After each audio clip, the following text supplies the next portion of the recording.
Sisters and brothers, as we move to the conclusion of our conference, I'd like to speak to you about our great Unite for Quality Education campaign, Better Education for a Better World, because this campaign is about words to action. And in our context here this week, it's important for us all also to focus on the question of how the Unite campaign will help us achieve the goals of our Gender Equity Action Plan. In fact, we should be asking ourselves that question about all of our campaigns. How will these campaigns help us achieve gender equality? As an aside, and I think Mary has talked about this morning as well, it's important for us always, when we campaign, to stop to celebrate our successes. So I'd just like to talk, before I speak about the Unite campaign, give you a couple of examples for us to remember. Let us remember that millions of girls are now in school, being educated, because of our work.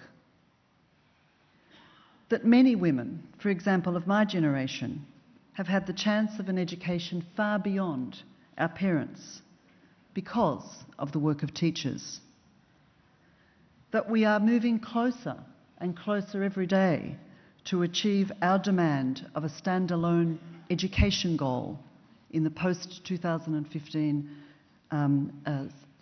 development agenda. A goal that is not just about primary education, but recognises early childhood, primary, secondary education, and the importance of post-compulsory education. And let us remember also that we have many, many more women leaders of unions right across our member organisations and in all regions. Women like Joanne Irwin, a young woman who has just been elected to a leadership position in the TUI here in Ireland. A young woman prepared to take that step that we've been talking about over the last few days and stand up and put herself up for election. These are important successes, and we must reflect on them. But as Jamila reminded us this morning, the struggle continues. Quality education is vital to all of humanity, but in particular, it has significance for women and girls. As you know, the vast majority of those children who are excluded from education are girls. In 2011, 31 million girls.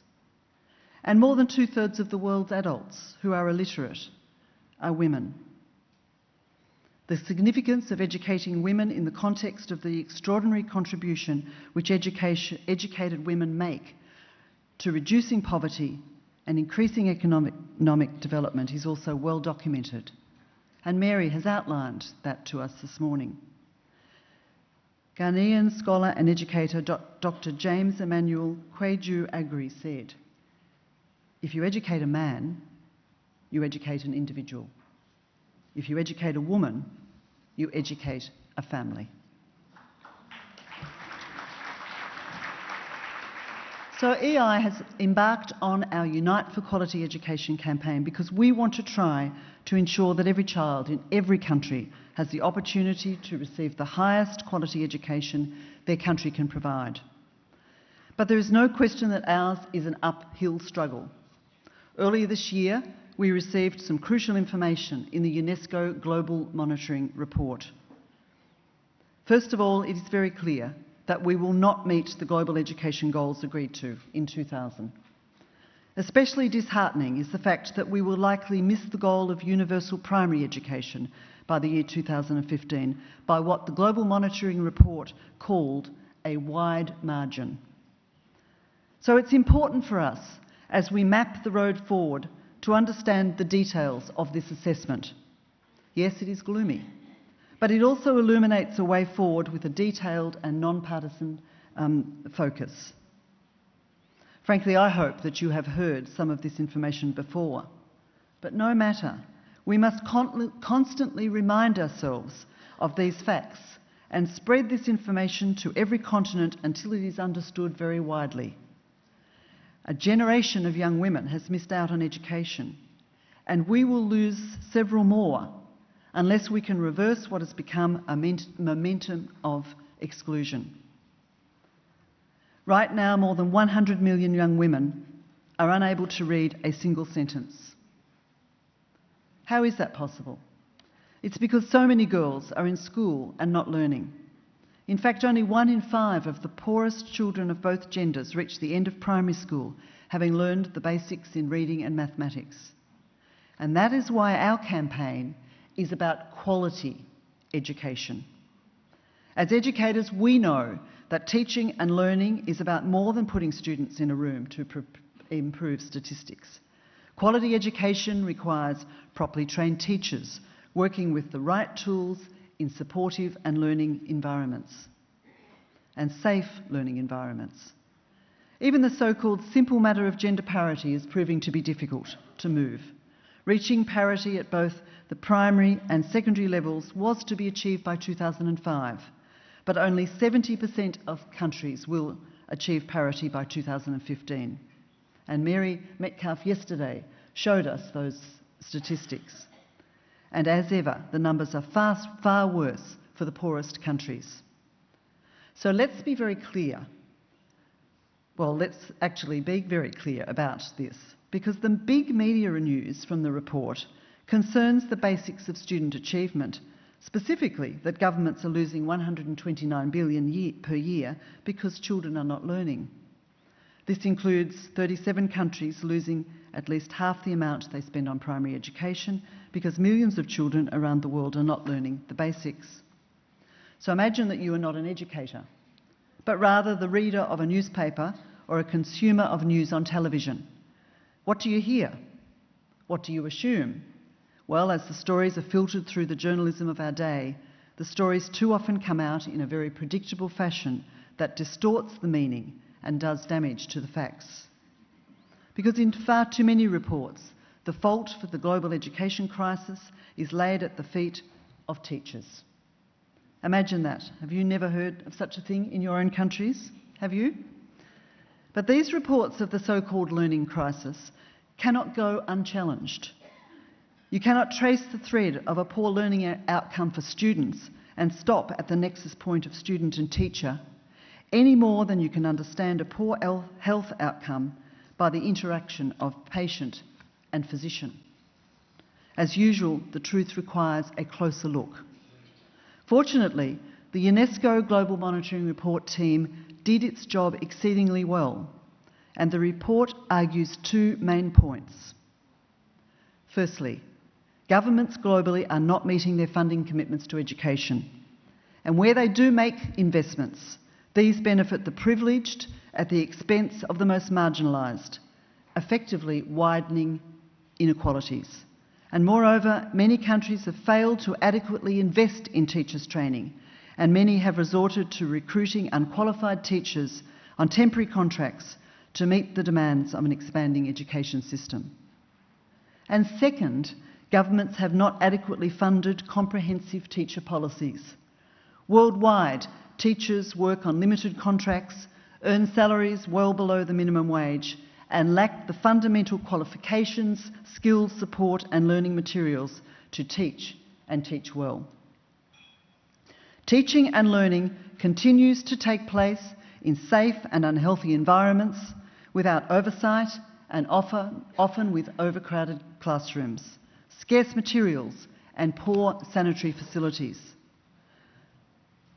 The critical lesson from this report is that the learning crisis will affect generations of children unless governments take urgent action, attracting the best candidates into teaching, giving them the training and the embedded professional development that is needed, deploying them within countries to areas where they are needed most, and offering incentives to make a long-term commitment to teaching. Remember, in a third of the countries analysed, less than 3/4 of existing primary school teachers are trained to national standards. Moreover, education systems are failing significant minorities, even in high-income countries. But of course, it is the poor, the most marginalised who suffer the most. Consider this. An impoverished girl living in a rural village in a low-income country has today no chance of going to school. Her daughter has only a small chance herself. In fact, if nothing changes, that little girl's great-granddaughter, near the end of this century, will be the first in her family to attend school. Sustainable quality education for all will not be achieved without appropriate investments in teachers' competencies through training, through continuous professional development, decent working conditions and salaries, and access to social dialogue, matched by the appropriate tools and environments needed to facilitate teaching and learning. The real crisis is not in learning, but in policy. Commitment, and long-term sustainable financing. Well, you might ask, what do the educators of the world think of the Education for All process? Right now, Education International is conducting a global survey. You all know about this because many of you have contributed or filled out that survey over the last few days. The survey is to assess teaching and learning conditions. We're using workshops, interviews, focus groups and conventional surveys to give teachers and education support personnel an opportunity to share their expertise and unrivalled knowledge of the classroom and make recommendations on how to improve education quality.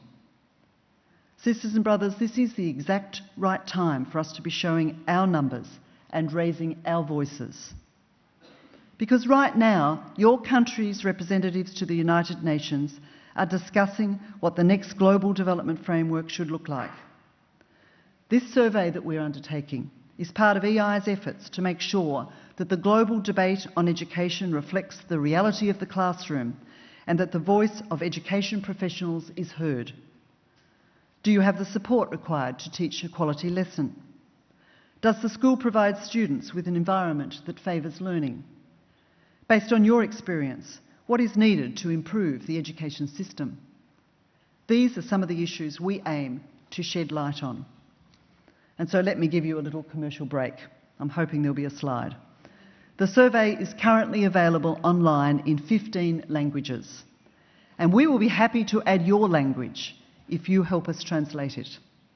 We want to make sure we hear from as many colleagues as possible, so your participation is fundamental to us. By sharing your views and ideas, we will be able to make a stronger case for quality education for all, and we will make that case officially at the United Nations headquarters in October. The fact is, no organisations have fought as hard as those representing teachers for the resources and tools and proper environments for teaching and learning, and to professionalise the teaching corps. That is why EI is leading and participating in forums across the world, rallying organisations, nations, NGOs to the Unite for Quality Education banner, to ensure that education remains at the top of the development agenda as the world turns to the next stage, Millennium Development Goals.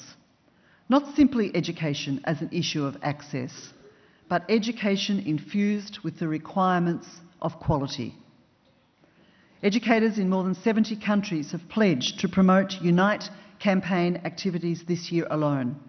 In recent weeks, we've seen nationwide mobilisations in my own country of Australia and in India, with thousands of educators from every part of the country coming together to focus national attention on the role that governments must play in supporting and sustaining quality education for all.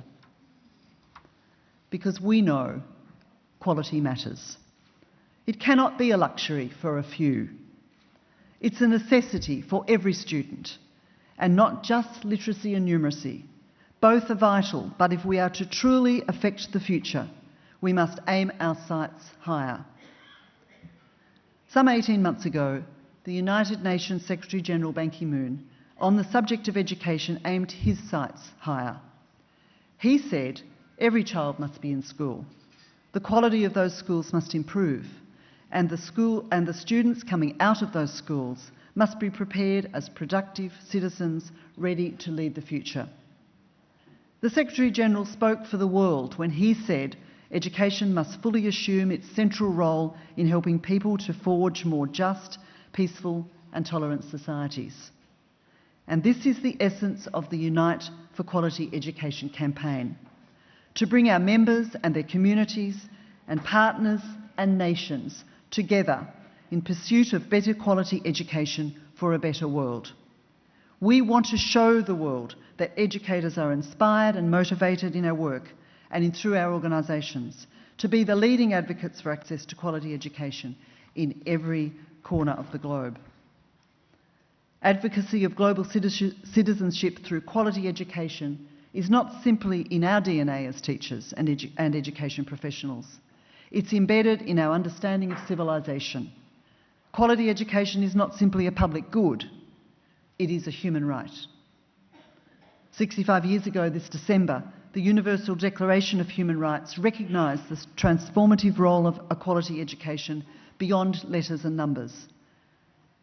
The Declaration said, "Education shall be directed to the full development of the human personality and to the strengthening of respect for human rights and fundamental freedoms. It shall promote understanding, tolerance and friendship among all nations, racial or religious groups, and the maintenance of peace." I'm sure you will all agree with me. These words matter.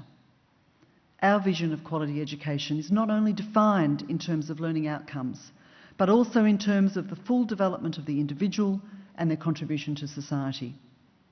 Governments and global intergovernmental institutions have paid too little attention to education as a human right. And as we know from the Global Monitoring Report, those who tend to remain excluded are the poor, girls and disabled children, children in rural, conflict and post-conflict situations, and migrants, among others. Tuition fees and indirect costs of education still form the single biggest barrier to equitable access to quality education. So we need a renewed commitment to free, quality education for all. It is urgently needed. Being a public good and a basic right, education must be publicly financed. No child should be excluded from quality education because of the cost. And as education trade unionists, our commitment to quality education has never wavered. We believe that a better quality education is the key to a better world. And we know the components of a better quality education. We've been saying them over the last few days. Leading our young people from poverty to participation and leadership for sustainable development requires quality teachers, quality tools and quality resources and quality learning environments. We know that a better education for a better world begins with access and only truly moves forward when we focus on professionalism and systemic change. Late last year, the PISA report from the OECD showed us that collaborative school management and collaboration between schools are factors in improving student achievement and establishing meaningful accountability. That requires a coherent, system-wide approach on how to educate and select teachers. It requires close attention on how to improve the performance of teachers who are struggling and how to structure teachers' pay. And it requires an environment in which teachers work together to frame good practice with intelligent pathways for teachers to grow in their careers. Study after study shows the world that education is the stone in the pond. It disrupts the status quo. When parents have more education, they have healthier children. Families are better able to cope with the fluctuations of income. Quality education is fundamental to the achievement of all other development goals, including gender equality, health, nutrition and environmental sustainability. The Global Monitoring Report is replete with evidence of the ripple effect of education. In Argentina and Jordan, women with a secondary education dramatically closed the pay gap with men. In 56 countries surveyed, for each year of education a mother attains, her female children gain a third of a year. Worldwide, there would be 66% fewer maternal deaths if all women completed primary education. There is no time for us to be naive. We know that there are elements of the public and private sectors that would prefer teachers not engage in education policy or the political process by which policy is set. And some of these same elements are interested in nothing less than eliminating public education and mining these public resources for private profit. But we're not going anywhere. I want to make that clear, and I'm sure you make that clear every day.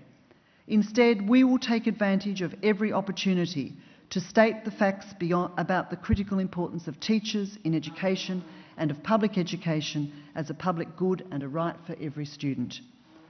We know what Nelson Mandela said so eloquently, that education is the most powerful weapon you can use to change the world. This is a weapon that cannot be wielded by teachers alone. To realise the ambitious vision of Mr. Ban Ki-moon, to elevate our education and development goals to nothing less than global citizenship, we must be bold. We must challenge ourselves outside the bounds of traditional alliances. We must recognise that working together, we have the power to change the world. And teachers and education professionals across the globe represented in Education International are fully engaged. And we are going to manifest in policy what teachers see in their classrooms, what parents dream for their children, and what students know is their path to participation as global citizens. Even as we educators are focused always on the future and opportunities for our students, we have not given up on that girl in a developing country who is at the moment given little chance at a quality education. At Education International, we will stay focused on the future, and we will never stop advocating, agitating and disrupting the status quo on behalf of every girl and every boy in every nation. You represent women educators from across the globe. You are part of the great Education International family, the family of those who work daily to improve the lives of children and young people by providing them with a quality education. I hope that you go back to your countries, to your organisations, to your schools and colleges, and persuade your colleagues to mobilise, to unite with like-minded colleagues all over the world, and support the campaign Unite for Quality Education. Later in September and early October of this year, we will be impressing upon Ban Ki-moon and his colleagues in the United Nations the necessity for a future development goal on education. The impression we make will be all the more effective if the message they receive has the imprint of individual educators and their representative organisations from all over the world. That, sisters and brothers, is the challenge which I make to you as you leave Dublin today. Play your part in this great campaign. Unite your colleagues and friends for quality education. Thank you.